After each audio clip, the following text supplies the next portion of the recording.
Well, Donald Trump was talking about really making sure we tone down the violence. And if you are going to be violent, then you could be put in a category of a terrorist. And he said the Antifa is sick and dangerous, and Antifa will be designated a major terrorist organization. He said, I'm pleased to inform our many USA patriots that I am designating Antifa a sick, dangerous, radical left disaster as a major terrorist organization. I will also be strongly recommending that those funding Antifa will be thoroughly investigated in accordance with the highest legal standards and practices. Thank you for your attention on this matter. So 2 things on this. First of all, this is long overdue. It's not just an ideology. If you remember the Summer of Love, that was many of those people were Antifa. And he talked about doing it then. That's exactly right. And now he's back in the presidency. He's making it happen. They're domestic terrorists. They set things on fire. They assault cops, and there was no consequences. The second thing about this that makes it so important,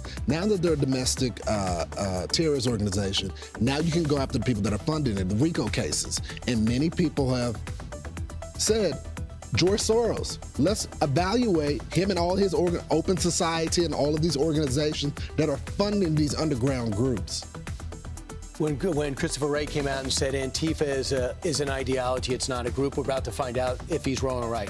Because we don't really have a category for domestic terrorist organizations. Al-Qaeda comes here in our country. Right. They're a terrorist organization, but it's a foreign organization in our country. So this is new.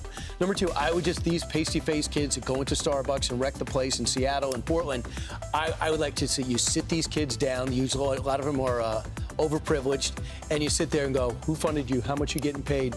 Who did it? And just build it like that. Who's the one who called you? How did you guys form? Why do you all wear black? And then you find out what's behind it. And I think it's going to go to a certain funding. These guys aren't rioting for free. They're all getting paid. That's why it's important. Well, real quickly before we move on, to your point, you're right, Brian, that we don't have the domestic terrorism in that sense. But the past administration, they were looking at mom groups. They were talking about, by the way, we got new revelations about them targeting Turning Point, FBI going after them. Pro-life groups, they were labeling them as domestic terror. By the way, there was no evidence of this happening. White supremacist groups that they were claiming in the military and all that as domestic terrorism. They did investigation, didn't find anything on it.